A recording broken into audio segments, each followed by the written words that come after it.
Okay, everyone, welcome to SecT 2009. Basically, I just discovered a lot of new features in Keynote, so bear with me. And if anyone feels that you want to contribute to the conference, we could really need an art director.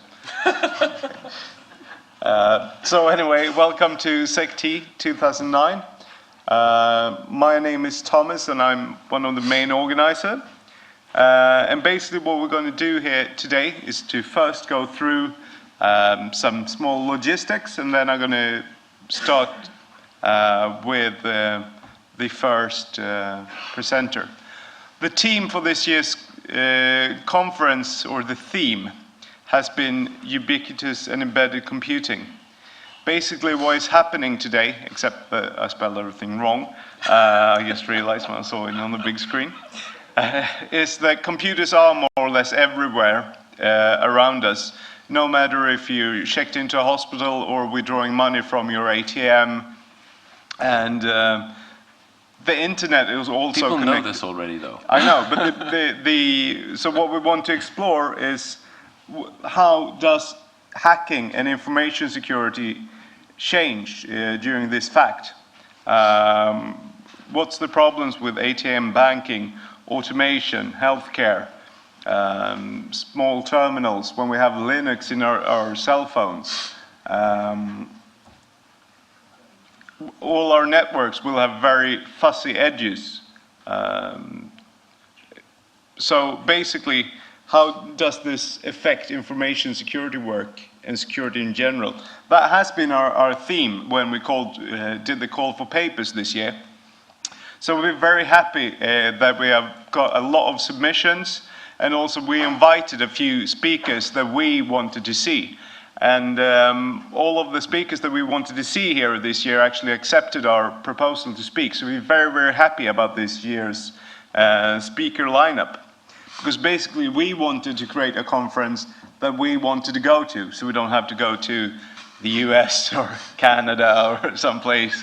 And pretty much that has been the defining thought of SecT. Do a conference that you would like to attend with the speakers that you would like to see. And also a meeting place where security professionals, academics, students, and general thinkers can meet on common grounds and share ideas. Last year we had a lot of critics that said, yes, the speeches were fantastic, but there is not enough area to mingle around. So this year's we leased another room. It's down the hall. It's actually called Uranus. And there you have space Uranus. where you have your laptops, you can hack around. There's space in Uranus. Oh wait, Uranus is in space, right? So.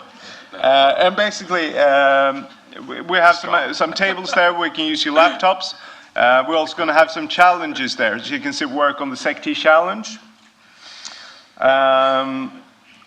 And basically, a few words about us organizing SecT. SecT.org is a registered not-for-profit organization.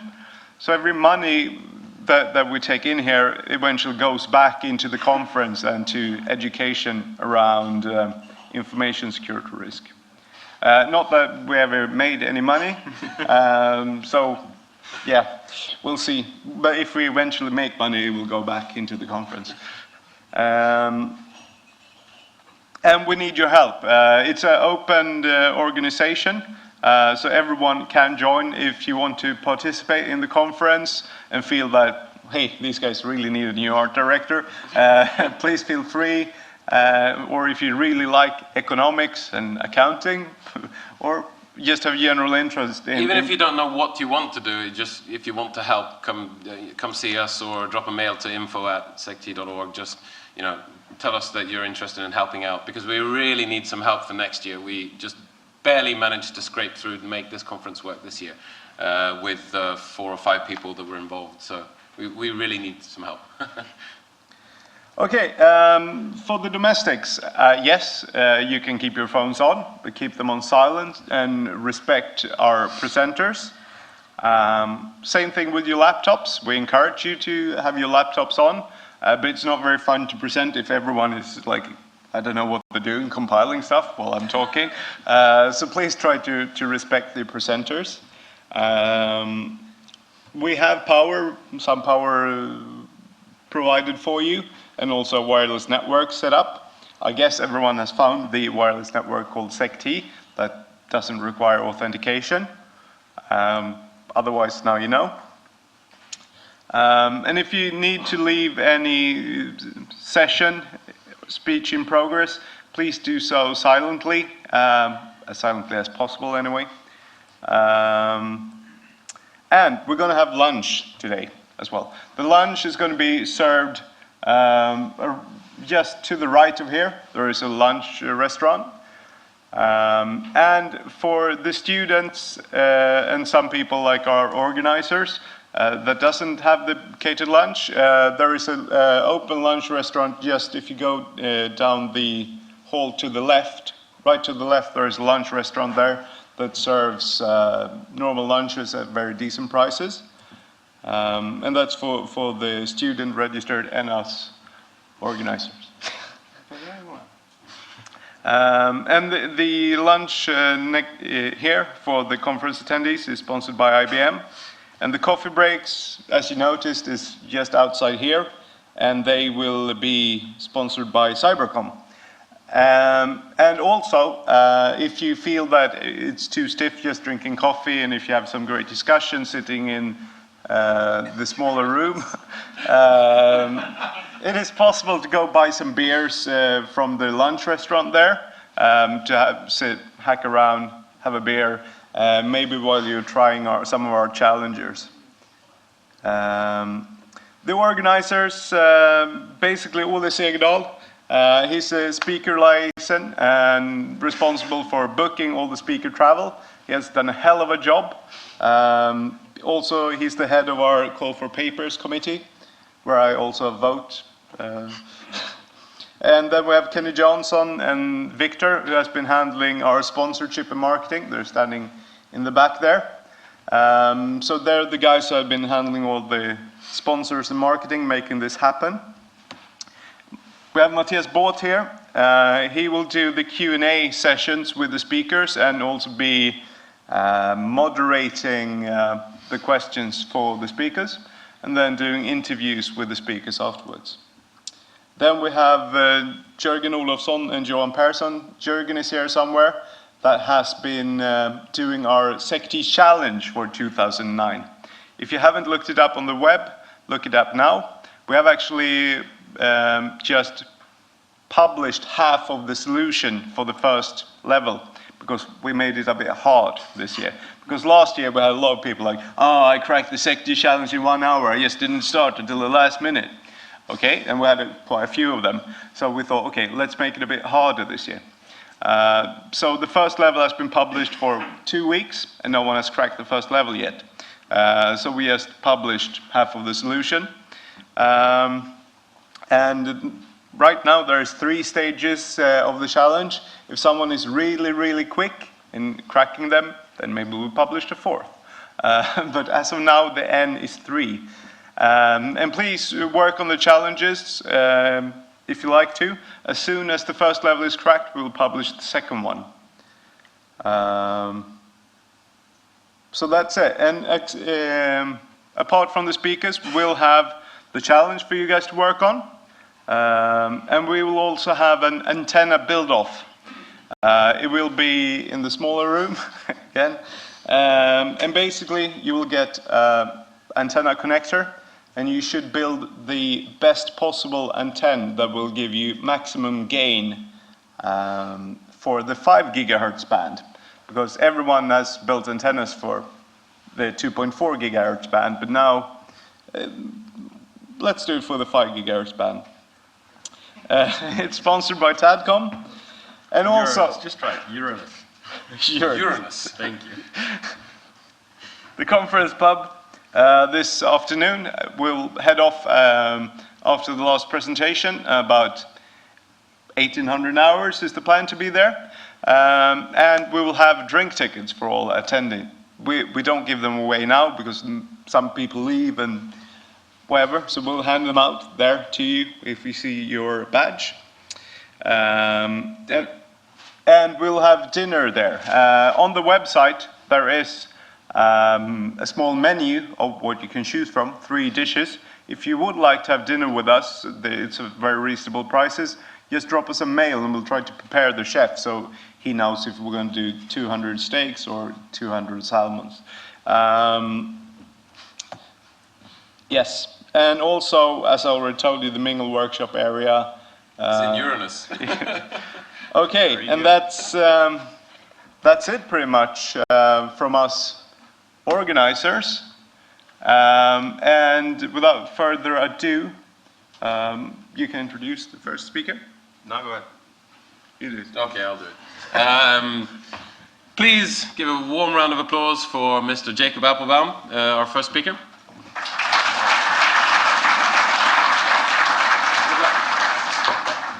Hi, thank you very much for having me here. I've always wanted to come to Sweden, so it's quite an honor to be invited. I'm just going to pull up my laptop and put the presentation on.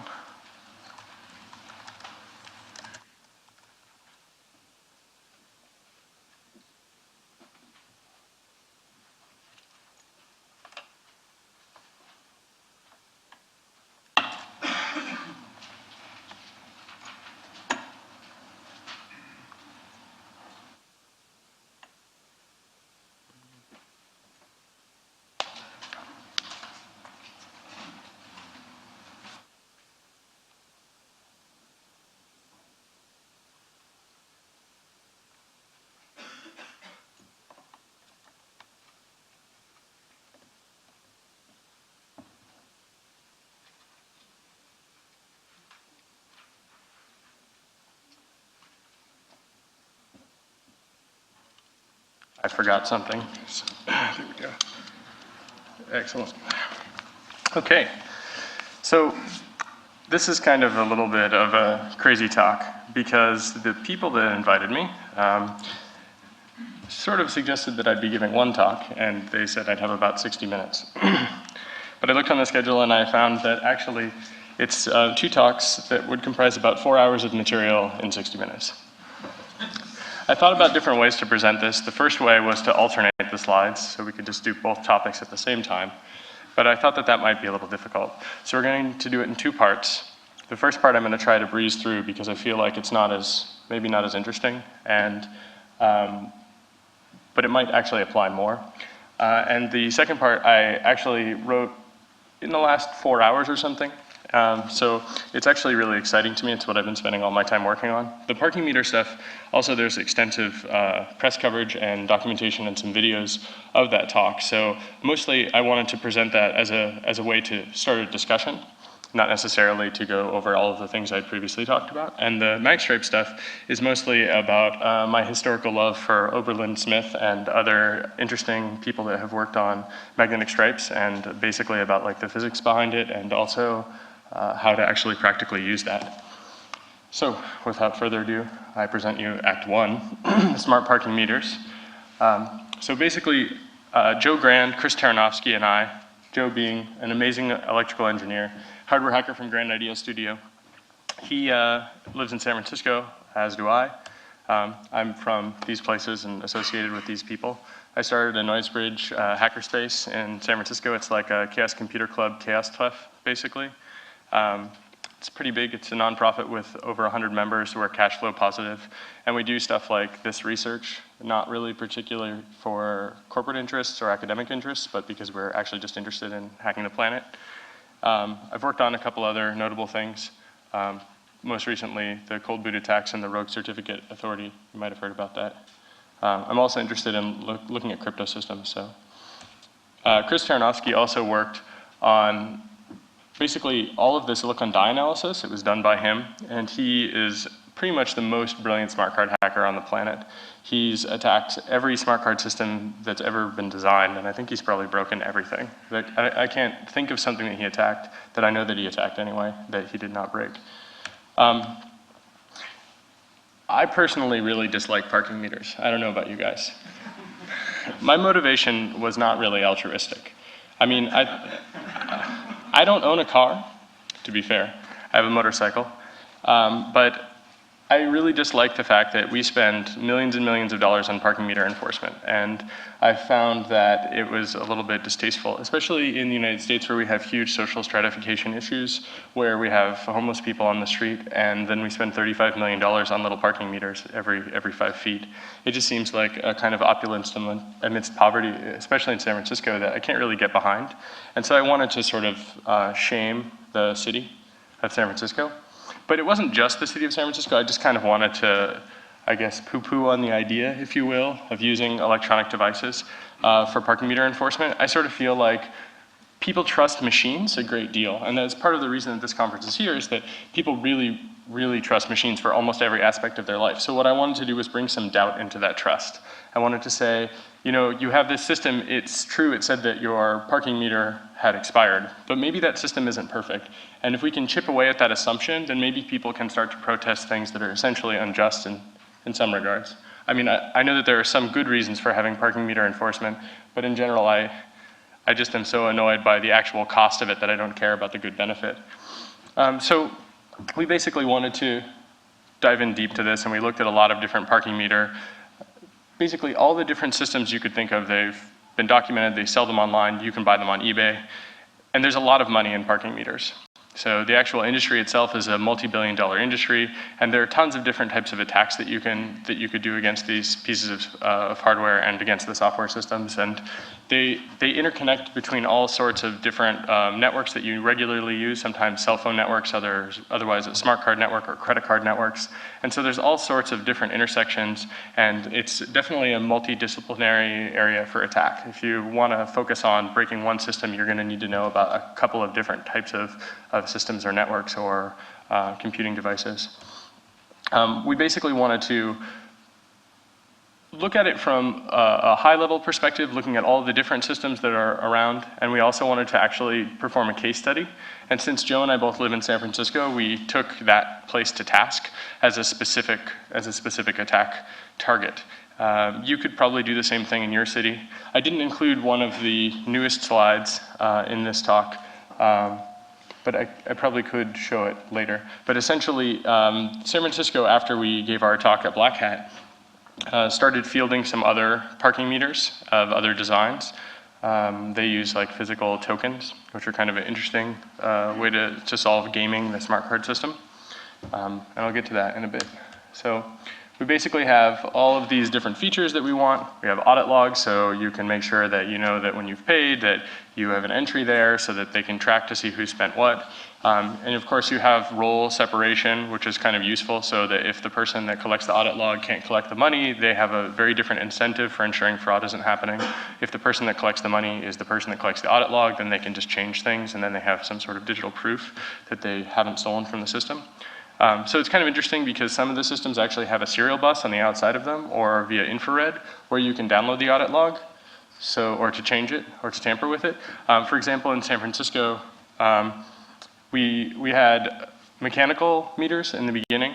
Well, in the beginning we didn't have meters, I suppose, and we didn't have cars either. But a little further down the line, we got cars and parking meters that were mechanical.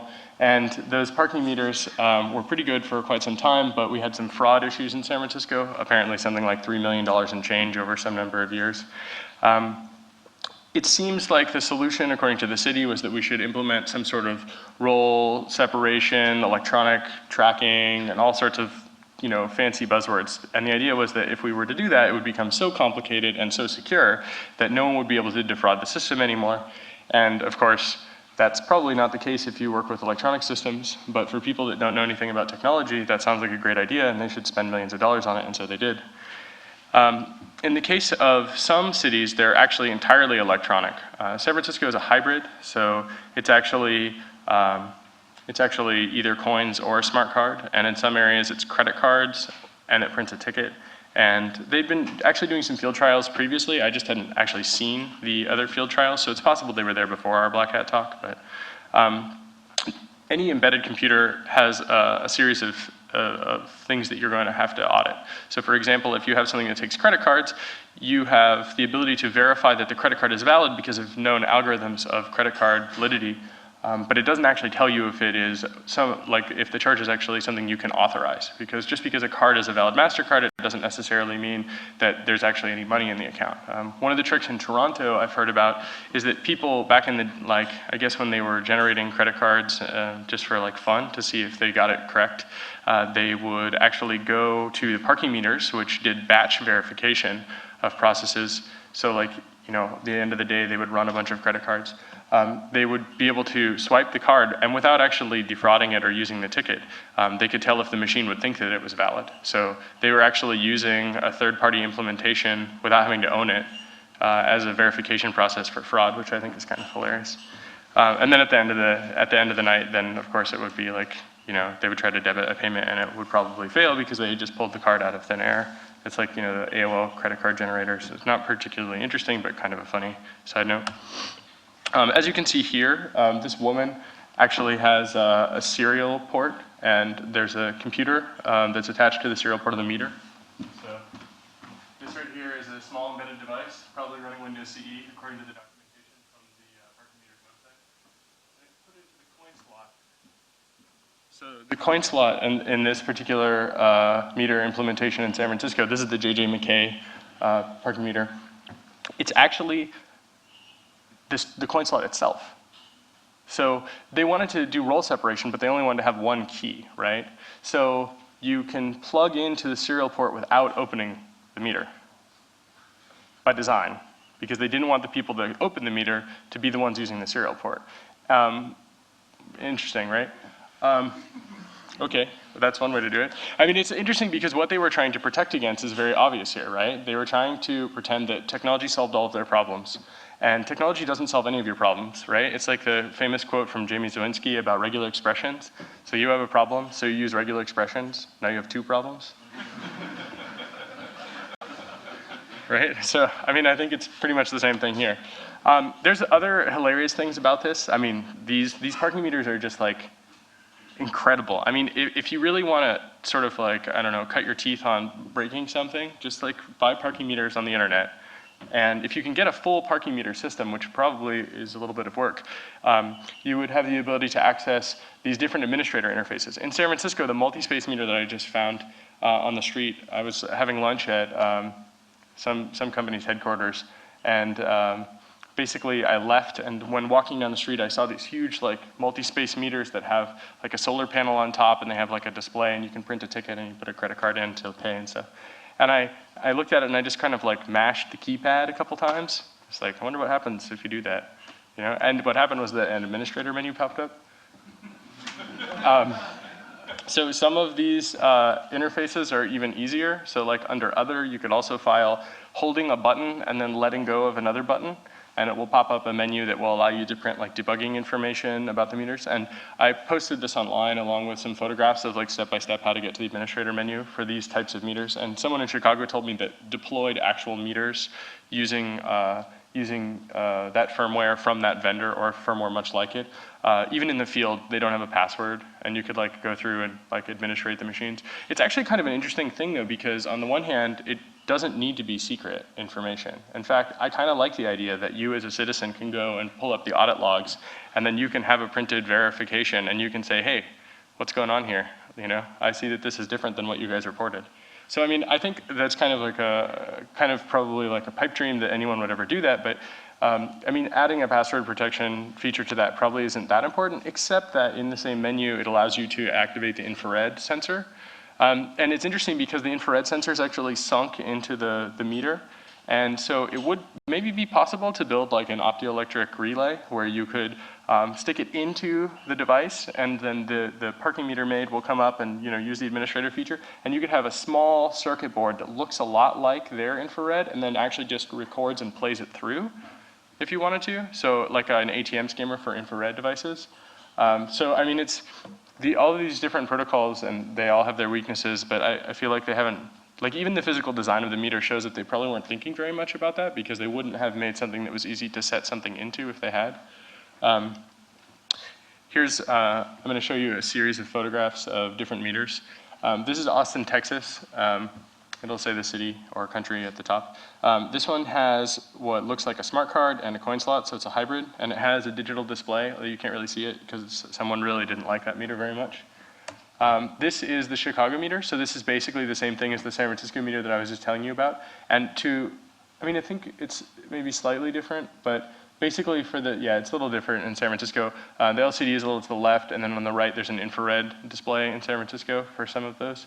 And then those three buttons where there's a credit card there, those are actually down further, and the red and green buttons are up higher. I wish I had the photograph, but the red and green buttons, when you hold them, if you let go of the red button, nothing happens, but if you let go of the green button, after holding them both down, it brings up the administrative menu, and then you just sort of tap the green button until you want to make your selection on the menu, and then you let go of both, and it does the action desired.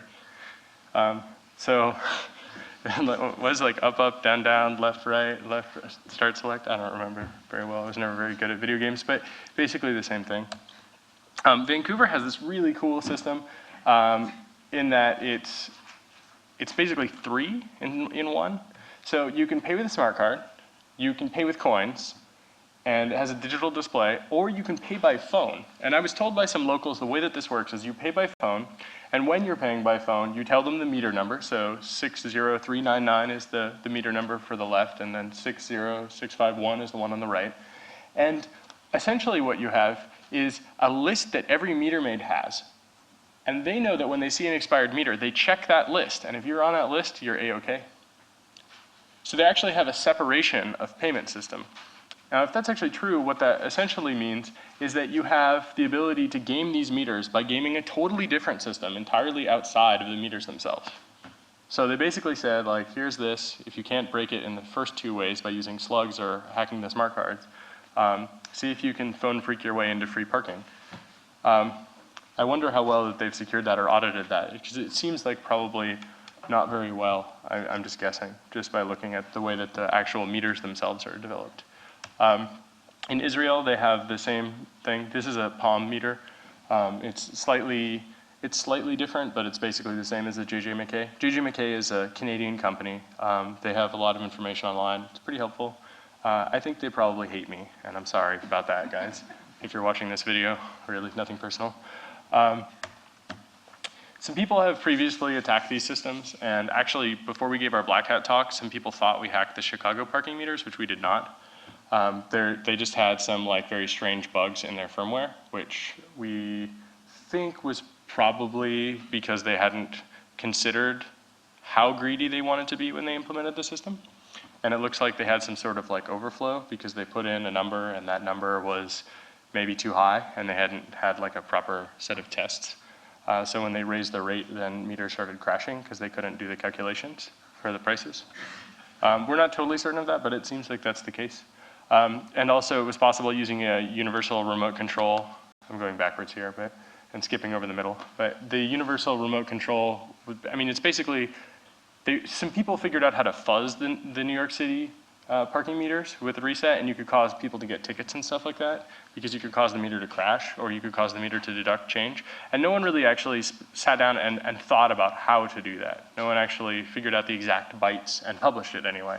So there was a news station that went out and actually acquired a universal remote control and just started pushing buttons to show yes, indeed, this is possible. So it was not a particularly skilled attack, and people didn't really understand what was happening. So probably the best research on this previous was the Uninformed Journal article by Hikari. David Holton works for Pico Computing. He works on FPGAs and crypto stuff. He's a good friend of mine and is a totally talented hacker.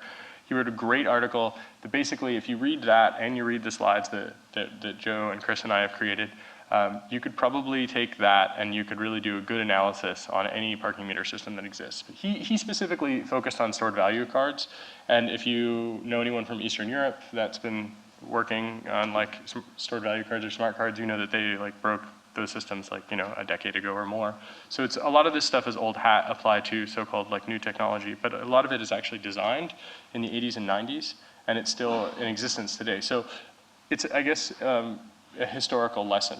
You need to basically focus on the things that people have already done and then apply them to some of the new systems. And there's some implementation details and maybe some crypto that's been added, but it's all pretty much the same. We wanted to also describe the general process, but I mean, if you've ever hacked anything, you know this process, right? You're like, oh, I wonder what I can do. Oh, I wonder what these things do. How can we figure this out? Well, let's look at the hardware. Let's see how they actually do things. And then depending on how deep you want to go, you really can go quite deep. With Chris Taranovsky on board, we were quite lucky. We were able to go into the point of actually having silicon die analysis where we can look at the actual, this is clearly an area of memory on the card, right? You probably don't need to go that far. In fact, going that far was really just for fun. Most of these systems you can pretty much break without having any idea about hardware if you just treat it like a black box. You could also go a little bit further if you get a chance. You can do some firmware reversing because basically no parking meter system actually locks down the chips. They're not tamper resistant in any way. So if you get a meter on eBay, you can dump the actual software from the meter and you can start reversing it. And you can figure out the algorithms that they use for everything from how their clocks work to how calculations for the cards are done. So if you get a parking meter that actually if you get two, you probably want. If you get a parking meter that has a smart card interface and then it also has essentially a card that goes with it, and you don't know how the card works, you could dump the firmware from one of the meters, which might be a destructive process if you're not as good as Chris. And then you can try to write an emulator in software or run their firmware. Because usually they either have implemented it using a microcontroller or they've done it with a custom ASIC. But generally speaking, if they have microcode that's on the system, you can run that in some way, and then you could use that to actually emulate this meter, and then you could try to see what the smart card does when the meter talks to it, and then you could try to actually then emulate the card, and then you could try to write a card emulator for the remaining meter that you have. I mean, if you really have that much time on your hands, though, you might consider going and working at one of these companies. So it seems like it would probably be less frustrating and more fulfilling and possibly also pay you. And they really probably need your help because they're not so good at this stuff. So we wanted to think of some crazy ideas. Sorry, water. Oh, how quaint. Ah, there we go. Sorry, we have twist-offs in the United States. That's usually plastic. So there's all sorts of crazy shit you could do with meters, right? They're computers, and sometimes they have interfaces. So, I mean, we didn't want the media to take off and say oh, hackers build meter-to-meter virus, because that's not true, we didn't do that. But it would be totally trivial if you find meters that use Zigbee radios or something like that. You could probably use those too and, do what you can do with any network, reach out and touch somebody. So, basically, that stuff is kind of interesting, but it's mostly theoretical. And it's not theoretical in a way that you need to make it practical, although it would be cool if someone did. It's mostly theoretical in the sense as you could do it, but what could you do that's a little bit more interesting? Like I said earlier, I wanted to focus on some of the social effects. So setting the meter to out of order is probably the #1 attack that I think is bad news for people. Because if you've ever gotten a parking ticket, you know that, at least in the United States, and especially in San Francisco, the way that you can test it is by paying it. You say, I didn't do this. And they say, that's nice. It's $85. And then you say, but I didn't do this. And then they say, sorry, you don't actually get to have a trial. You don't get to contest this. It's $85. And then you can say, well, I don't want to pay that. And then they say, okay, we're going to impound your car. So you really can't win. So if you can prove that it's possible for someone to give you a ticket by making a meter out of order, I think we might be able to change that social dynamic a little bit. In Montreal, for example, I was told that it's possible to reset the meters by, after a certain amount of time, adding more money. So you can walk by with a roll of quarters and just put quarters into each of the meters, and you've just given every single one of those people on the block a ticket, right? Because they wanted to stop people from being able to feed the meters and help people, so they made it so that when you're trying to be helpful, you actually cause them to get a ticket. Well, what happened as a result, according to the person at Black Hat who told me this, now the city will actually allow you to contest tickets because people actually went around and just put quarters in everything in order to try to undermine the authority of the electronic system. So they successfully changed the way that people think about those parking meters using the security, basically the security properties of the device themselves.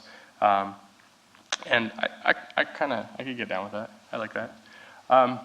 So you could also, if you read some of the documentation, a lot of these places talk about how the smart card is like the sacrificial lamb of the meter. Like they want to make sure that you can't destroy the main circuitry. So you basically can kill just the part that plugs in, and I'll show how it's modular in a second. If you were, of course, to destroy the module, then you can't pay with the smart card. But what they wanted to do is make sure that you could replace like a $2 part really easily, but not the like multi-$100 part or multi-100 euro part.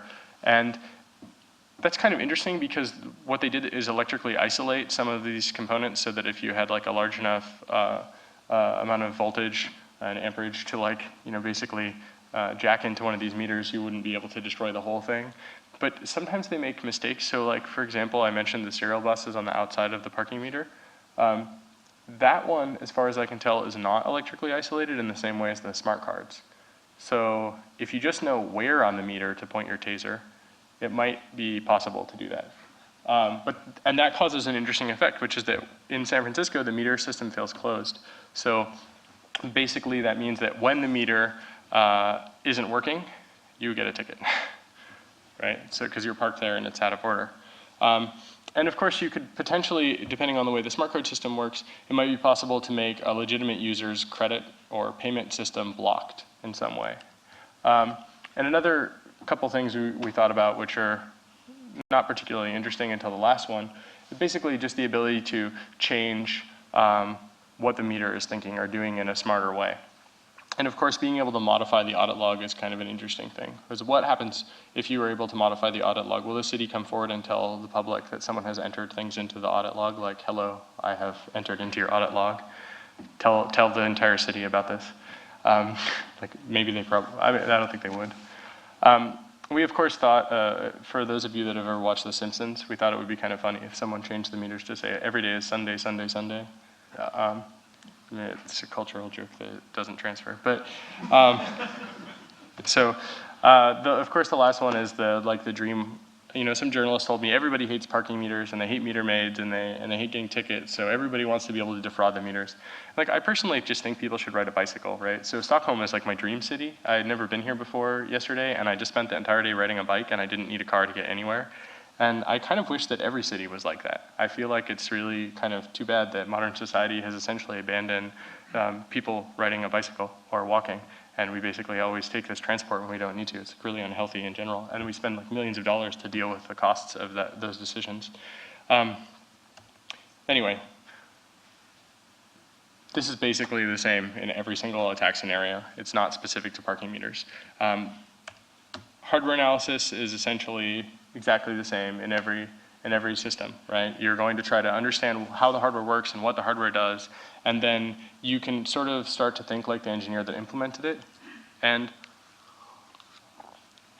it's definitely possible to acquire the hardware legitimately and legally, which is really the key. So the reason we talked about it being globalism on the slide title is because for all intents and purposes, a city doesn't implement the system on its own. It usually outsources or buys a part of it, and then they have some sort of integration meeting between multiple vendors. So what you're going to do is buy the same meter on eBay, and once you have that meter, you now have the same base that some of the other systems have, at least with regard to the actual hardware. The software on it might be running something totally different than what you, of course, have acquired on eBay, but basically you can start to see whether or not they've, for example, blown fuses on circuits, or whether or not they have particular interfaces, or how they electrically isolate it from the outside case, because generally they want to maximize their profits, they being the meter companies. And they don't want to redesign everything every single time. They want to do it one time, and then they want to sell it to as many people as they can so that they can make sure that they have the greatest surplus on their labor. And it makes sense.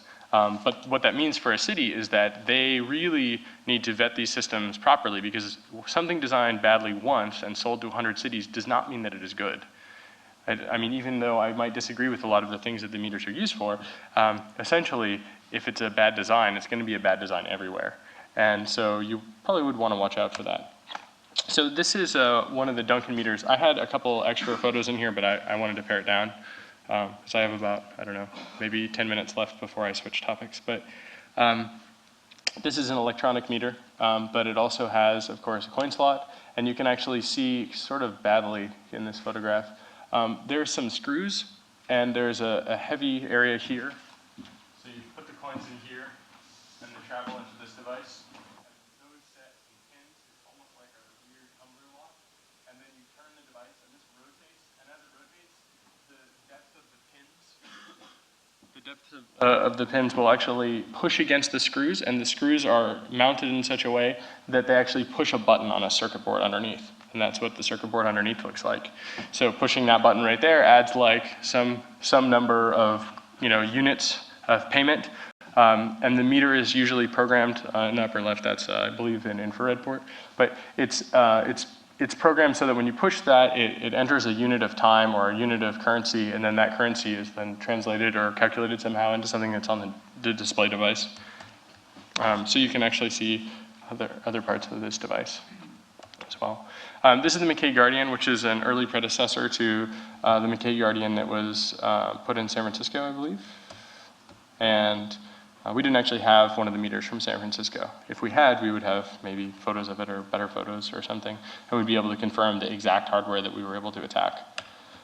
These are modular, like I said, so as you can see on the top right, that's actually the coin chute, and they wanted to make sure that you could easily remove that. It's cheap to manufacture. The main board on the left is, of course, not cheap to manufacture by comparison. And the bottom right is the electrically isolated smart card circuit. Some of these meter systems are really interesting. For example, they have multi-space meters, so you park a motorcycle or 6 cars or something in a row, and you put the smart card in or you pay, and you have to tell it which spot you're paying for first. I actually was able to, through a series of fortunate events, actually see inside of one of these devices, and I talked to this guy basically who worked for the city about how I'd always wanted to work with technology, and maybe he could tell me about computers. And he talked to me about these meters for quite some time. And while he was talking, I looked at the meter and I noticed that there's basically a serial connection from a smart card device directly into the serial port of the embedded computer. So that manufacturer that uses the same smart card standard for the same city uses a totally different method for electrically isolating their smart card system, which is to say, as far as I can tell, they don't isolate it at all. Which is kind of bad news. On the right, you can see an RJ45 adapter, which you plug in, and it has some different I/O pins.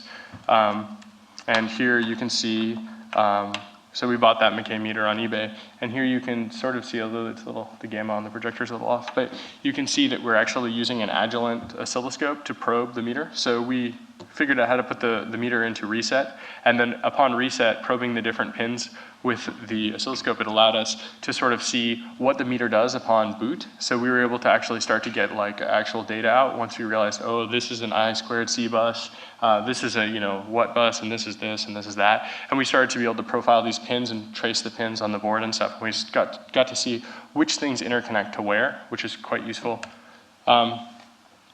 If you were to do this is how you would do the firmware analysis, probably. I'm going to skip that. Smart card analysis is pretty straightforward. How many of you have actually looked at smart cards before? Anybody? 1, 2, okay, cool. All right, so I assure you, it is straightforward. So we're going to dive into San Francisco, and then that's how we're going to talk about the smart card analysis. So on the left-hand side, you see a parking meter and the aptly colored pink parking card for San Francisco, which slides in and it pays. And the way that it pays is, imagine you had a roll of quarters in your hand, and basically you take that quarter and you put it in, and now you wait a second, then you pick up another quarter and you put it in, and you do that with precise timing every time. That's what it's like to use one of those cards. It's not fast or convenient in that regard. And on the right, it's the multi-space meter that I discussed that has no electrical isolation between the smart card and the actual embedded computer. And the embedded computer in there is much more advanced from what I saw than the embedded computer that I believe is in this one on the left. This one on the right actually had an SD card in it.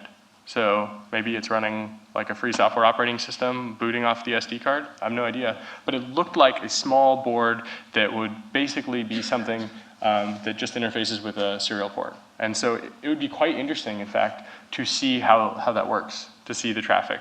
If you, for example, wanted to speed up some of this analysis, I guess you could probably, like if you can buy one of those meters online, you could probably do some really interesting analysis with that. On the left is the old meters that were being replaced, and on the right is another new trial where they're putting credit cards in. I find that to be a little bit horrific, if only because if they badly engineered that machine on the right, as they did this machine on the left and this one on the right. And it's turtles all the way down for these guys.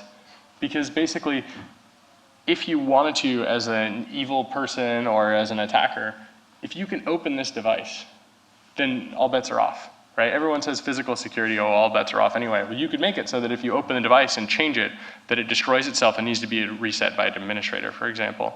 I don't believe they've done that, given what we've seen of the other meters. So it's probably the case that someone can build a small device that sits between the credit card reader, the magstripe reader, and the actual embedded computer. Because it's probably modular, you can probably sniff that bus. And unless they've set it up in a way they probably haven't, it's going to be probably ISO data that's going to flow past it, and that's a well-known format, and I'm gonna actually talk about that in like 10 minutes. And that's bad news. So the future is more bad news in San Francisco, and probably everywhere else. We spent $35 million to get them. The city is considering putting a parking meter in every single parking meter possible space. So that is to say, every meter space that isn't on private property, they want to put a parking meter. So like outside your house, parking meter. I mean, it's crazy. It's like, what are you thinking? You know, it's like, I mean, I can't wait. Like in California, in Berkeley, there was a guy or a woman or someone or a team of people that went through the city, and I don't know if any of you have seen Cool Hand Luke, but it's a movie where it starts off by the guy having basically like a cutting device, and he just walks through the city and just starts cutting off parking meter heads. Well, these guys did that in Berkeley. And they did it for an entire area of the city. And they took out like all of the meters in that area of the city as an act of civil disobedience. Like, oh, you're gonna do that non-democratically? Well, we're gonna respond non-democratically. And the cost of replacing them is too much. And so for a while, there's free parking in Berkeley. I mean, it's successful. Anyway, no one's done that in San Francisco, and it's going to be even harder to imagine doing that. Imagine how many saw blades you would need to take out 320,000 parking meters. I mean, it would really need to be a distributed effort. So these are the smart cards that you can buy. They're not rechargeable. On the outside, there are two things that are interesting. One is it tells you the value. On the bottom right-hand corner, on the back, it tells you the serial number. So this is great because it means that you start off with knowing a value and knowing a piece of known plain text. Yes. So basically, because of having that serial number on the outside, it was trivial to be able to look at a capture that we had done with an oscilloscope, portable oscilloscope, out on the street. In San Francisco, if you want to get away with anything at all, you just have to make sure that when you get caught doing something, you say it's for an art project. So,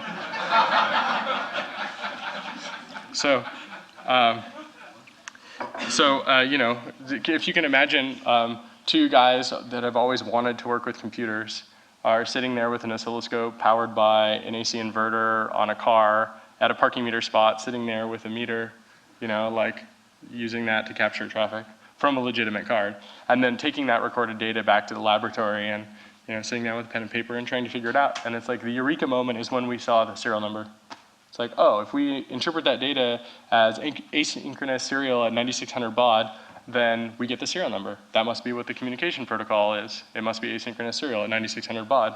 Well, how about that? Now, if we didn't have the serial number, it probably would have been possible to determine that in short order anyway. But the mere fact that it was on the outside is a necessity for administration, for selling the cards and stuff. But it's really kind of hilarious because it also really aids in breaking it. It goes to show that just like one single clue is really all that you need. Anyway, we were able to break it in 3 days. And that is to say, in 3 days, we were able to take captures and we were able to make an emulator. So basically, we also sent the cards off to Chris, and he did a great analysis, and he sent us some photos, which I'll show you in a second. But I mentioned the emulator. If you go to that URL right now on your laptop, you can download the source code for the emulator, and you can buy a silver card online from Australia or the United Kingdom for about $5 or so, and you can compile the source code. We've taken out the special cards, the codes. I'm certain no one here wants to defraud the San Francisco Parking Agency, so it's kind of irrelevant to tell you that, but we took it out to protect them.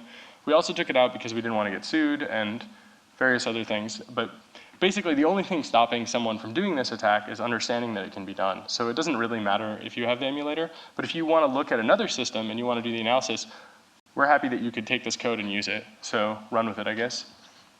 In any case, as I said previously, I told those guys I really wanted to work with computers, and they told me all sorts of things about the meters. And it was pretty useful to be able to talk with a guy just for knowing that it was worth starting on the project. And of course, just looking around on the internet helped find information about the specifications that they would use and how they sell them and how much money they spend and how they interoperate and things like this.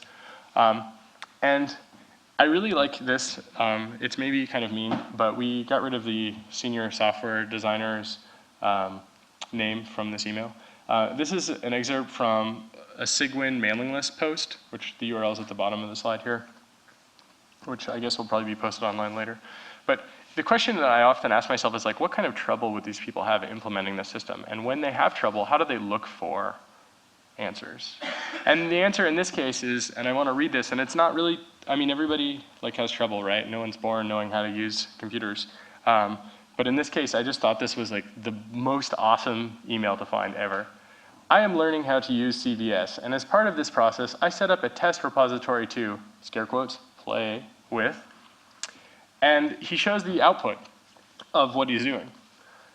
I wouldn't fire this guy for writing this email, but I probably wouldn't want to work with him. But that's, I guess, a side note. But if you look, you see that he's using Windows, 90-something, probably nothing good. And if you sort of look at the path, you see J.J. McKay, so there's his company name.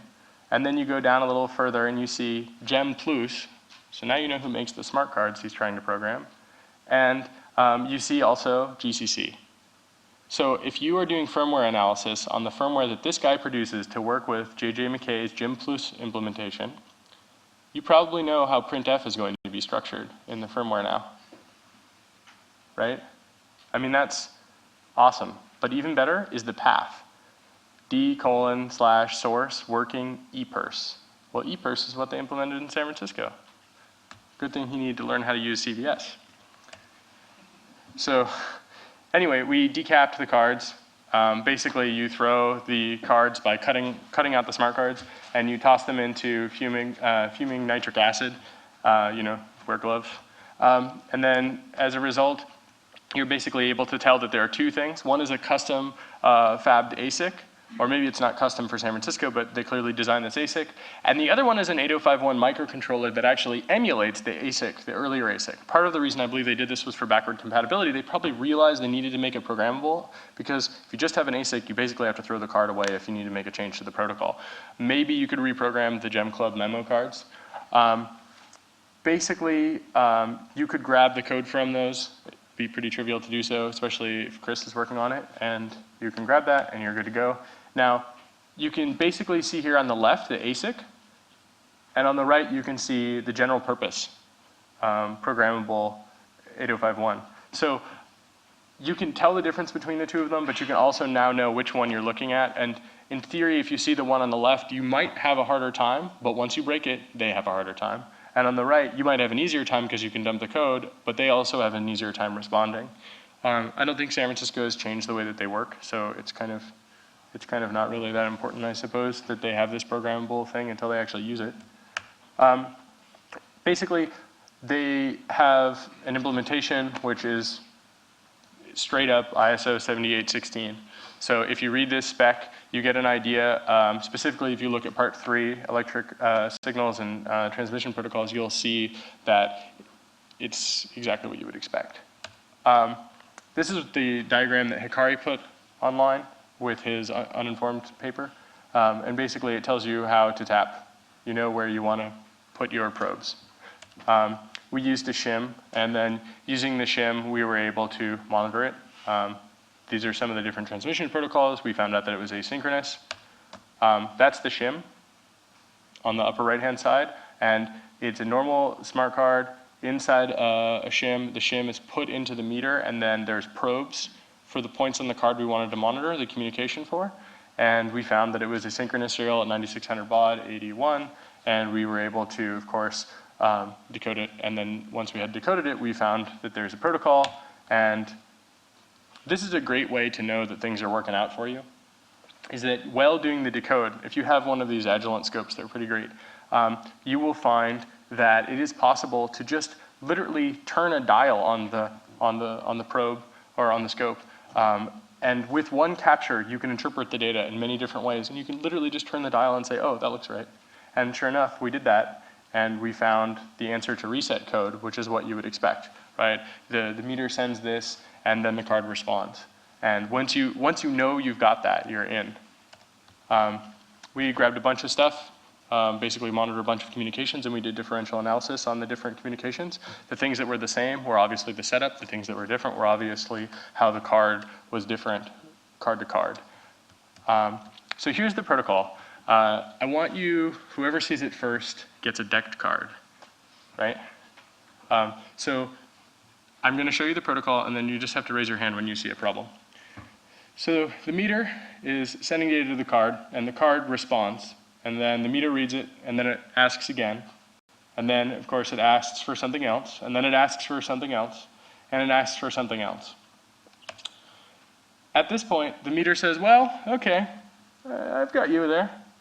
Cool, well, I'd like to read this. And I'm going to give you the password for authorizing you. Okay, cool. All right, everything's good? All right, cool. You tell me your value. All right. Okay, cool. All right, well, could you just increment that value?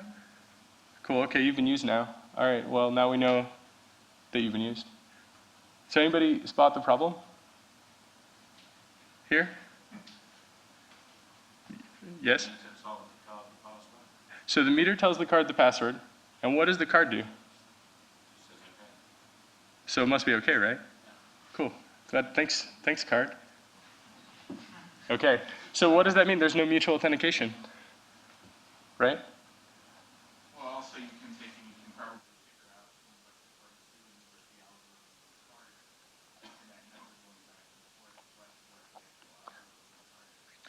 Well, the algorithm is actually calculated in the meter, but yes, essentially the issue here is that if you were to write an emulator, for example, you don't need to know how the algorithm works. You just say yes. Just say yes. I think that's words to live by. Anyway, so that's how the meter updates the balance. And basically, there's a counter, and the counter is used as part of a calculation, and when the calculation is done, it shows the value on the meter. So for example, these are the values which are stored on the card. So it's generally when people think about smart cards, they're like, oh, can't hack that. You know, it's just like really difficult. But basically, it's a bunch of data on a card, and some of that data is it's all at addressable areas, and the data is stored on the card, and you can change that data. So at some points, there's a value, and when you calculate the value, you see that if each of those units as represented on that card are in fact a quarter, well then the value is $20, and otherwise it's a $50 card. So if you have, for example, that, and you capture it, you can do what? You can change that value to be something else. And so if you have 4,000 units, what do you get? You get that.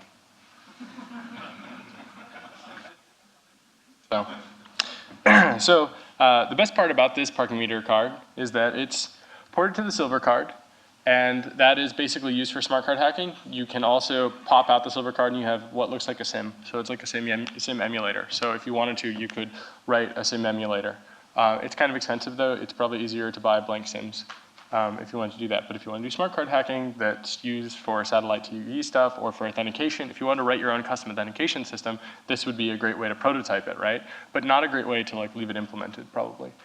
Anyway, so this card, when you pull that out, first of all, it almost looks like the San Francisco card, right? It's not like some crazy piece of hardware with wires hanging off of it or something like that, or like a big chip. It fits into your wallet. There are no problems with that card. You could also get a custom silk screen printed on it, and you would have, you know, this card. Anyway, you pull it out, you put it back in, it's the same value. And the reason is because it's powered by the meter, so no batteries. It's powered by the meter, and when it powers up, it just starts at its initial program state. It doesn't remember that you ever deducted money from it. So it's an auto-refilling card, too. So we made a bunch of suggestions to the city. Basically, you should definitely reduce the attack surface. You should probably also make sure that when you open circuits that they destroy themselves.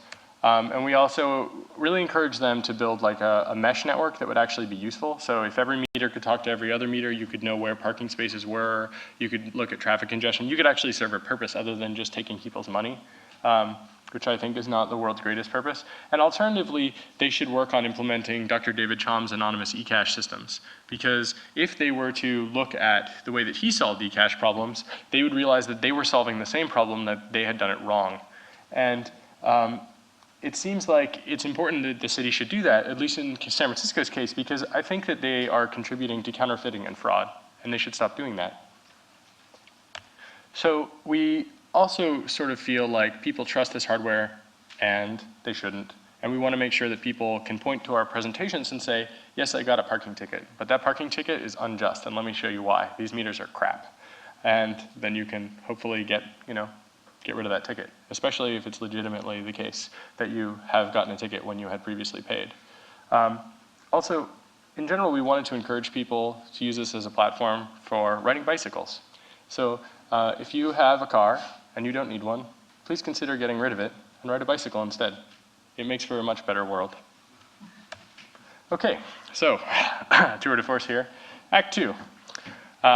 We're going to switch gears from this parking meter stuff, and we're going to go into magnetic stripes. And I think I have like just a little bit of time here to do this, so you can read that. Yeah, okay. So how we learned to love Oberlin Smith and his ideas in 1878 about magnetic recording. Okay, so very brief history of magnetic recording. Oberlin Smith essentially was one of the very first people to talk about the phenomenon of magnetic recording. Not the first person to talk about magnetics necessarily, but the first person to talk about recording. And he proposed a wire system that would be possible to essentially encode some sort of signal onto. So he had this idea literally in 1878. So over 100 years ago, someone thought, it would be a great idea if I could take some sort of signal, and you can't see it, you can't touch it, and it doesn't like really matter if the material itself is something that is rubbed against humans, or it's like somehow bounced or turned or something, like it's intrinsically encoded into the actual thing itself. And it's a great idea. He basically didn't really do very much with that idea, but he was really fixated on it for the next 20 years. However, Vladimir Poulsen did actually do something with it, and he essentially created the very first voicemail system by using a wire. So the same idea as Oberlin Smith, and he created this thing called the Telegraph Phone, or Telegraph Phone, or however you pronounce this. He's a guy from Denmark, or he was before he died. And in 1898, he actually came up with this device and then later patented the device. So basically, the very first voicemail system was actually a wire. That, it encoded analog data, and using an electrical field, and a magnet, it was able to essentially oscillate that field in a way that the wire itself held the message. That's got to be the most arcane voicemail system ever. And I don't know any phone freaks that have hacked a wire voicemail system. But I guess that's a goal for the future. They didn't really have any sort of like access control or things like that. But he basically solved this problem because he thought that it was really annoying that people could communicate, but they wouldn't really be able to leave messages for each other. I think that is really amazing work. I mean, the wire recorder is often forgotten about and is a pretty interesting piece of technology, and is overall basically the root of all of the designs that came for the next 100 years. That basically people saw that it was possible because of his work. So these two guys are basically the reason that we have anything with magnetics. And aside from these two guys, there are a few other important people, but basically these are the people that made it possible for you to have hard drives in your laptop right now that work with magnetic technology. So they're really interesting. They had pretty interesting lives. They had other interesting inventions and ideas, and I highly recommend that you read about them, because they're totally interesting guys. So basically, there were a whole series of inventions that happened really slowly over the next, essentially 100 years. Until basically the 60s, things weren't really that interesting in terms of something practical for everyday use. But basically, the wire recorders were the big thing for quite some time. And part of the reason that wire recorders existed was we take for granted the idea that you can have a tape that is flexible and is essentially able to have a solid material inside of it that's magnetic, and that it can be moved in some way. That's like such a novel idea when you look at Oberlin Smith's original ideas. It's kind of incredible. So from wire recorders, we as a race went to steel tape, if you can imagine that. A piece of metal that's just flat, and they call that tape. It was extremely fragile. Well, okay, it was heavy and difficult to work with, and it could be fragile in the sense that if you're working with it, you would maybe bend it, and now you've like bent this thing, and you have to re-bend it, and maybe you're gonna screw up the device, or you're going to screw up the actual tape in a way that the device can no longer read it. So steel tape really didn't work out so well, so people started looking at making paper tapes, and that was great for a while. It certainly was an improvement over steel tapes, except that they broke, so they weren't as reliable. And of course, the actual tape itself was not necessarily the greatest quality, and it produced a lot of noise in the signal. And this is basically just for analog audio recording for the most part. And this is, once you start to like look at the evolution of magnetic stripes, you start to see that the root of all of the magstripe technology that we use today basically comes from a wire recorder in the end of the 19th century.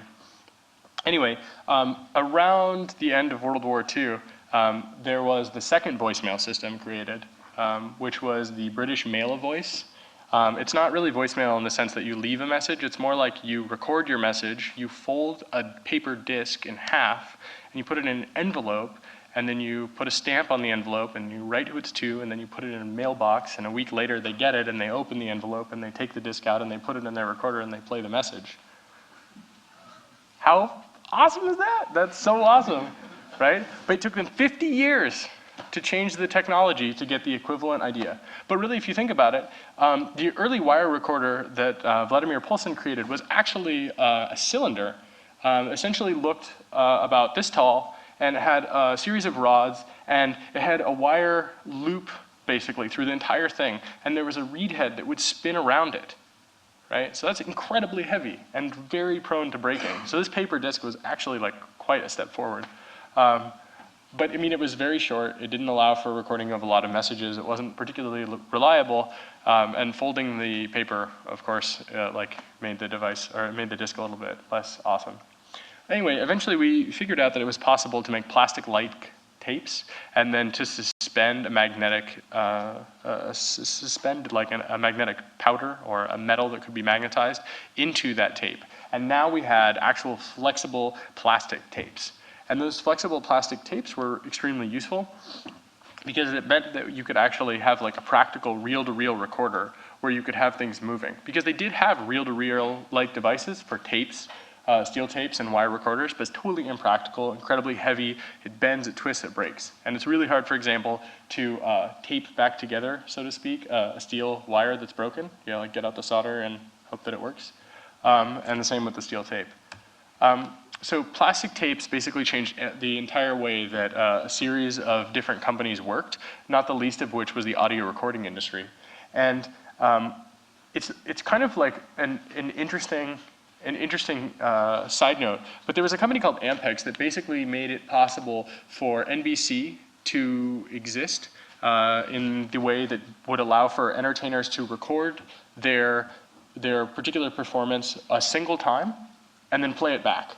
So the way that it was done for a while was a series of telephone lines, and there would be one central place where something was done, and it would be broadcast out and then rebroadcast at the same time. So that meant that you could only have one time that a thing was done, and then it was broadcast at a different time. So for example, it's 9 o'clock here, it's 8 o'clock there, it's 7 o'clock here, it's 5 o'clock there. Well, you have to tune in at that time because it's only able to happen in real time.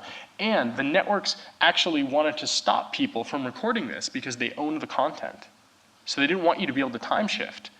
And it was only because of Bing Crosby, I believe, that this changed. Because basically Bing Crosby really didn't like doing phonographic recordings. He liked to do things live. But he also didn't really enjoy the process of doing a phonographic recording. So he wanted to be able to do it live when he wanted to do it, and then allow that to be rebroadcast in a time-shifted manner. So he funded Ampex to build these time-shifting devices, magnetic recorders as we know them today.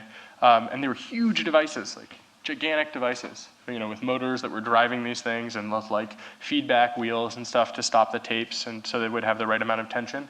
And eventually, Ampex, basically, if I remember correctly, they started to go out of business because Bing Crosby had an entire engineering team that started to build devices, and he used his connections in the show business industry in order to make sure that different studios, if they wanted to have Bing Crosby be a part of their studio's productions, they would buy Bing Crosby's electronic recording devices. Can you imagine that? I mean, it's like crazy. So there's this like guy who's also like singing and dancing, and then when he gets off the stage, he's like selling you magnetic recording devices that revolutionize the way that you do business. Like, wow, talk about a modern bohemian.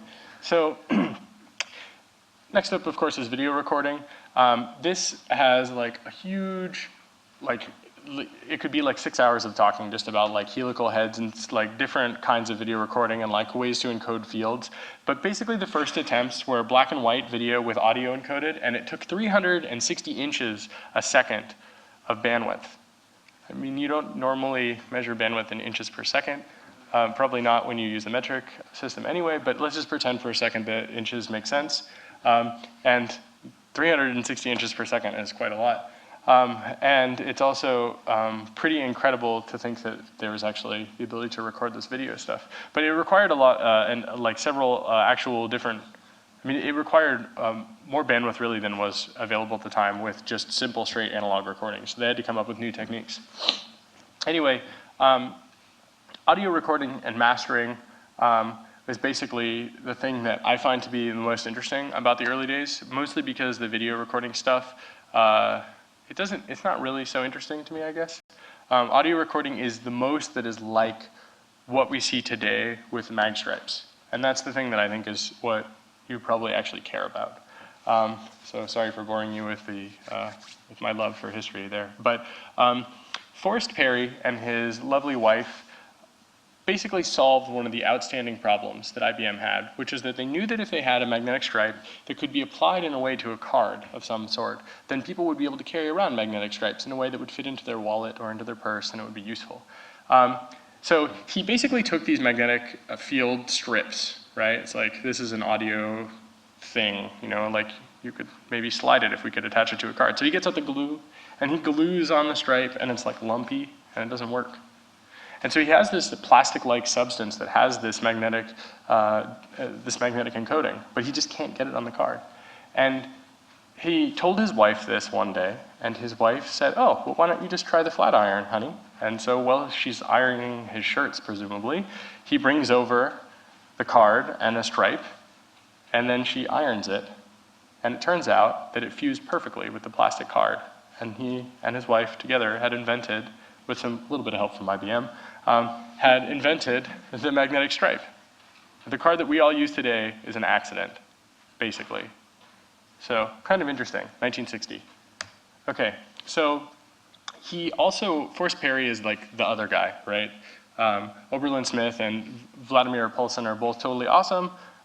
They have been long dead at this point. And Forrest Perry was working at IBM, working on all sorts of other cool technology. So if you've ever seen a UPC, if you've ever used optical character recognition systems, like probably early post systems in a lot of countries, if it was implemented by IBM, it's probably the case that Forrest Perry worked on it. And he seems like a pretty interesting guy who worked on a lot of technology. He kind of sounds like a hacker, but I think it was even before the MIT railroad days. So he's a very long, honored kind of guy in traditional IBM circles. And the very first use of this was for US government systems. So one thing that's worth understanding about magstripes is this unit of measurement called the Oerstadt, which is basically, it's essentially the way that you can measure the strength of a magnetic field over a given area of space. So the Oerstadt rating is most commonly talked about in regards to credit cards or magnetic stripes as HICO or LOCO. So if you look at a LOCO card, you'll see that the card stripe is kind of brown. And I have a bag of cards and a sample, some hardware and stuff, which I can show after this talk. But basically, those ones are brown. And the lighter brown ones are about 300 Oerstedts or so. And the HICO ones, which if you open your wallet and pull out a bank card, it's probably black, although you might have chip and pin. And if you have chip and pin and you don't have a stripe, then congratulations, you're in the 21st century. The low-co ones are often like a tin foil that's been magnetized, or a metal foil that's been magnetized in some way, or it's like a slurry of sorts that's been like sort of basically just layered into the paper process. And those are, you know, basically just like small areas of space that you can pass a field over, and when you change the field, you essentially are able to shift the magnetic field that's encoded in the actual card itself. Most people have HICO cards. This really only matters if you are trying to do reads and writes with cheap hardware. But basically, if you want to, most card readers cannot tell the difference of the Oerstadt rating, right? If they see the field, they see the field. If they don't see the field, they don't see the field. But if you try to, for example, change the field of a HICO card with a low-co reader-writer, it's not going to work out for you.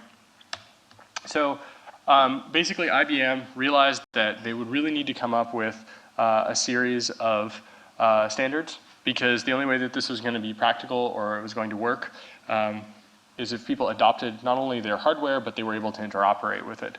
And essentially, the magnetic stripe standards are a series of ISO documents, and those ISO documents will allow you to figure out the actual phi layer.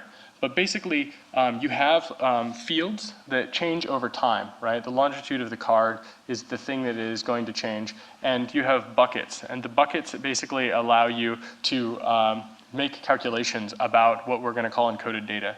And basically, you can separate a single track into multiple tracks, so one stripe into multiple sections. And the ISO standard talks about that. I didn't put all those details up here because you can just reference the documents. But basically, in short, the ISO standard 7811 to 7813 basically talk about the field, like actual strength. They talked about the physical characteristics of the card, including the placement of the stripe, and then they also talk about the different encoding of the different tracks in terms of bits per inch, but also in terms of characters and how you can do checksums to make sure you've read the phi layer correctly. And I have some hardware here, if people want to see them. That's the MSR206. It's the gold standard for reading and writing. And this is the Mac interface, which is pretty expensive. And this is a viewer, which is pretty useful. So you can use the MSR206. It does raw reading and raw writing. I'll talk about that in a sec. Mac interface, it does raw reading and raw writing. The Mac interface is only low-co. This one is also high-co, so you can do a lot of cool stuff with that. You can also use an audio cable and an actual read head from, say, like a tape player, and then using that, you are able to basically read the actual raw data, and then you can do the calculations. And if you can measure the time of the swipe, then of course you can start to do the calculations for the LRC, and you can actually look at some other stuff. And that's great for reading. I wanted to do something a little bit different, and I couldn't actually come up with a really good idea for how to do a playback. And Thomas Schneemann, who was a visiting hacker at Noisebridge, came and he said, well, I have this idea for this device. I was like, oh yeah, that's like an emulating device, right? Okay, that sounds like a great idea. And he and I had talked previously about building an emulating device, but we couldn't actually figure out like how to make an emulator. And he built a circuit. We built some of the stuff together, but basically he built this circuit that we haven't quite finished, but it takes the audio output of a laptop or an iPod or something, and you press play on the device and it feeds it through the hardware, and then the hardware actually plays back by shifting the field. And we used a PCI riser because we didn't have another piece of metal. But it's kind of useful. If you want to buy some other devices, you can also grab a mechanical drive magnetic stripe reader writer, and it'll actually move the card back and forth for you. So we, as in some people at Noisebridge, myself, Bill Paul, and a couple of other contributors, wrote this thing called libmsr, which comes with a series of utilities. And you can grab it from libmsr.googlecode.com. And libmsr is basically magnetic stripe reading in the spirit of GNU's, not Unix. So we want to be able to grab the raw actual phi layer data. We also want to make sure that we have the abilities to do ISO reading and writing. And we want to make sure that we support a lot of the common hardware, and we want to be able to read, modify, and record data. So we don't want it to just happen in the device, but it would be cool if it can also happen in device. Part of the reason that we wanted to make sure we have support for multiple devices is to make sure that we actually can confirm that our implementation works properly, and we did that. So we have full support for the MSR206 because it's actually open and specified. This is about a $600 US version of the device, which is pretty good, and you can get it from Tyner. And once you have that, you basically don't need anything else, except that it's large. So if you're just sitting in an office, it works perfectly. But if you want to be able to take it on an airplane and read your plane ticket before you get on the airplane, then it's not really going to work so well unless you bust out your power strip and sit there with a computer. We bought this magstripe device, and they came with some software, but I don't like non-free software. So I basically reverse engineered it by sniffing the USB bus, and I used their proprietary software, and I took very careful notes while using it and driving it, and I was able to actually come up with a specification, and that specification will allow you to drive this device entirely with free software. So I wrote the specification up and I published it online, so you can use the specification to write your own implementation or to confirm that ours works properly. And after I did this, I got a letter from magstripe, or the Mac interface people, who said, "Oh, you want a specification? Yeah, we were on vacation when you asked about that. Yeah, sure, we'll get that right over to you. Good job." Cool. So I was a little impatient. The thing is that they still haven't sent it, so I don't know what the deal is. The guys from 2600 wrote a pretty cool set of programs that I've integrated partially into libmsr. If you check out libmsr, you get these programs, and it's slowly but surely being integrated into like a common interface. But basically the idea is that you use this microphone as an input device, or a microphone jack on your computer as an input device, and you swipe a card, and then like as the field shift, it's encoded by the actual electrical signals, which of course, if you look at an audio in device or an audio out device, it's basically an analog to digital converter built into your laptop. So you can use your A to D, and you can now look at the stripe data. That's how they were able to decode the format of the New York Metro cards using a microphone. So we wanted to add that support too. So we have support for basically these 3 devices, and using those 3 devices, you should basically be able to do any kind of analysis you want. You should be able to change anything that you want, and you should be able to do some other stuff. So here's the quick analysis. This is almost the last thing here. Basically, you get the card you want to target. It doesn't have to be a card. It can be anything. And you can do all sorts of crazy stuff. Like you can try to like iron it off onto another surface. That's like a common technique that people have tried to do. But basically, you'll have a stripe, and you'll want to use something like this. So this is a ferrofluid viewer. You can also get a spray.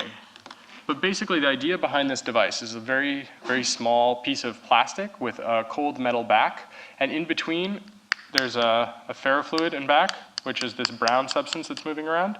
And you basically just set it directly on top of a card, and you can see the magnetic field with your own eyes. So if you build a large enough one of these, you can actually put it across the entire card and scan it inside of a scanner.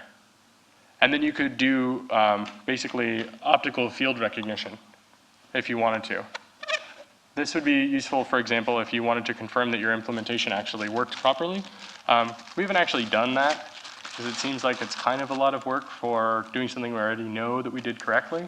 But for some card formats, it might be necessary to read the cards in that way until you find out the right angle. I don't know, probably not. Anyway, so basically you'll prepare the software. You'll record the data multiple times to ensure that you actually have the right card, because with proprietary formats, you might not have the same checksums. You might not have an LRC. So it could be the case that they encoded data and said, we don't care if we get the data right. The person can swipe multiple times. We want to try to stop someone from figuring out the phi level encoding. So that's the point of doing signal analysis. So this is the viewing fluid. It's a Sprogmog HCFC 141B, which you can buy in packs of 6. These people do audio analysis. So they had a business that was quite successful for a while, which worked in their favor until people stopped using tapes. And when they stopped using tapes, I think they started to go down a little bit.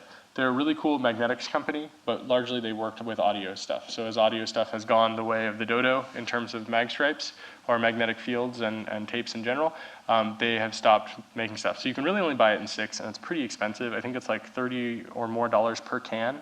And they aren't very friendly, and you can't really buy it from them. And if you do, you have to use a thing called a fax machine. And I'm sure that some of you have heard of this antiquated device. It's like early email, but essentially it's not actually as efficient, and it's probably even less secure. Anyway, you can kind of see the light area on that strip. Do you see that right there? Right here? This is actually, when the chemical sits across it, the field, it intensifies where there is an intense field and where there is not.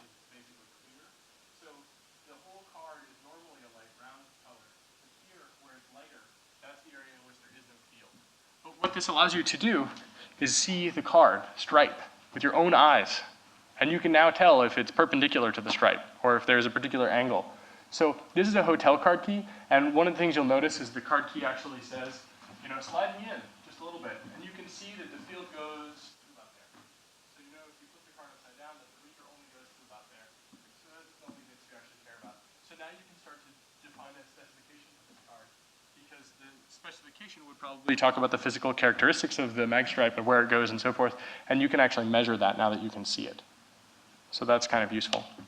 This is the portable viewer, the Arnold magnetic viewer, model B1022 or something like that. So this is great. It's under $100 US. You should buy one. In the libmsr README, I wrote up basically a huge write-up about like an introduction to magnetics, because I spend way too much time thinking about this stuff. And I found that there's like this huge collection of stuff on the internet, and all of it basically just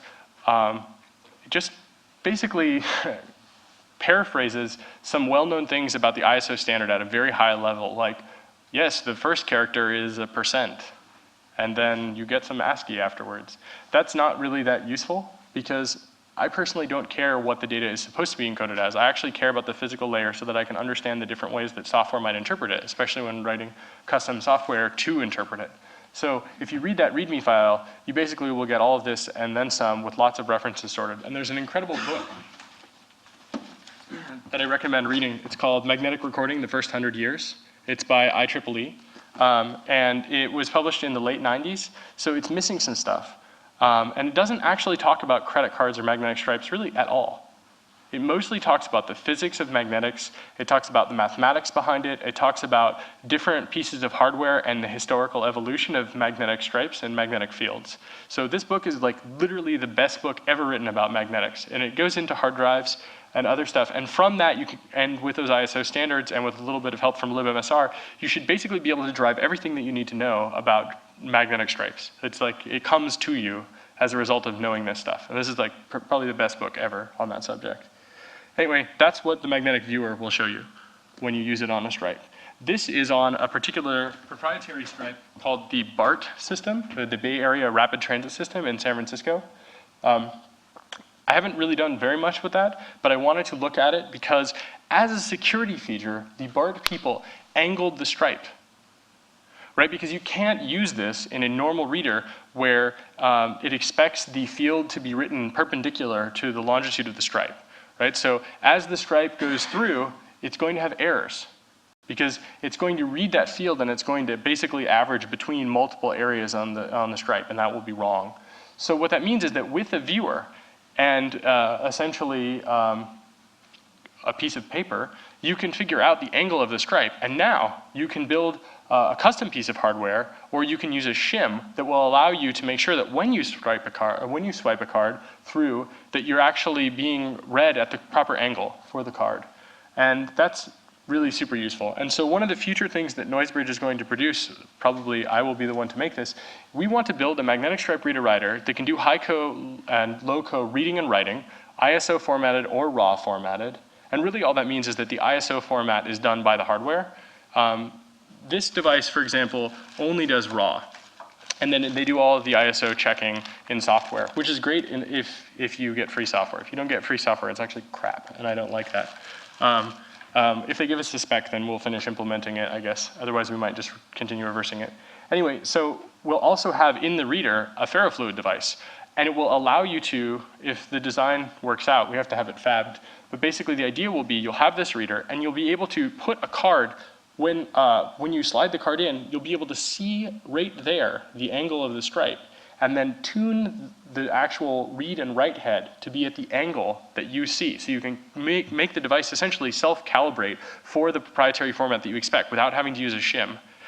And you get this for free, you get read and raw support, and it'll all be done with free software, licensed under the BSD license.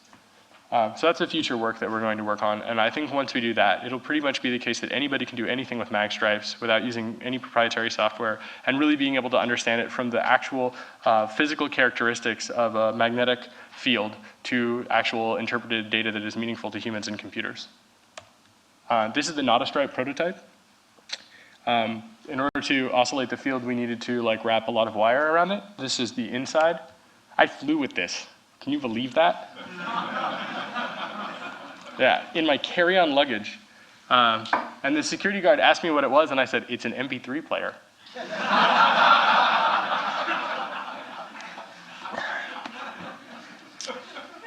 Technically, that's a lie. It's, more like a stereo, well, a mono MP3 output filter. But basically, you plug that into your iPod, and you press play, and you're good to go. And you just basically stick the PCI riser shim in front of the read head, and time is the thing that changes instead of the read head. So you don't have to swipe a card a bunch of times. You could sit there in front, and you could have a list of all the possible access card numbers. And you could literally just press play, and it would just go through, and eventually the door would pop open. Right? So I thought I was so badass having built this with Thomas Schneeman at Noisebridge. We were like, yeah, that's great. Oh, it's so awesome. Gosh, I'm so excited about it. But it's only one track. Well, maybe people only have one track. And then I went to Black Hat, and I ran into major malfunction. And I was telling him about some of the stuff I was working on. And Adam being Adam, he's like, oh, you might be interested in this device. And he pulls out a small piece of plastic that looks like a credit card. It's basically the same size as a credit card, but it's clear. And it has 3 coils at the area where the stripe is. I was like, motherfucker, you built it! And sure enough, it's a small cable going from the 3 coils into a circuit board. And on the circuit board, you can clearly see that he has designed something where you can program a PIC, and the PIC will drive the 3 separate, fields in a smart way. So you can literally play back 3 fields at the same time by just sitting the card directly in it, and it's the size of a credit card. The only way that you could make it better is if you could put the entire thing into a single credit card. And of course, this works a little bit differently in that you play it through an audio device, which I think is kind of nice. So I think you could probably modify his device to play from an audio device instead of from a PIC. I mean, it doesn't seem like it would be hard. The hard part was actually figuring out how to embed the coils and then how to drive the coils. So once you've got that, I mean, you have this amazing device. So the future work for emulating the cards on the other side of having the reader-writer is, of course, having that emulator, and he has done that, and it's totally, he's my hero. But will you sign my copy of his first 100 years of magnetics? You signed my thing. Okay, gotcha. Anyway, so there's with a knife? Okay, anyway, so that's that, and I'd like to thank my lawyer, Jennifer Granick, for keeping me out of jail, because at least with the parking meter stuff, she really gave us really good advice, and she probably did keep us out of jail. And she advises me for all the research that I do, basically pro bono. I mean, I donate money to the EFF, but it doesn't even cover an hour of her time. So it's pretty great to have her, and the EFF will help pretty much anybody when they're working on good stuff. So it's worth looking at it. And also, thanks to you guys for having me. This was probably the longest hour and 20 minutes I've ever talked. So, and if you have questions, feel free to ask, I guess.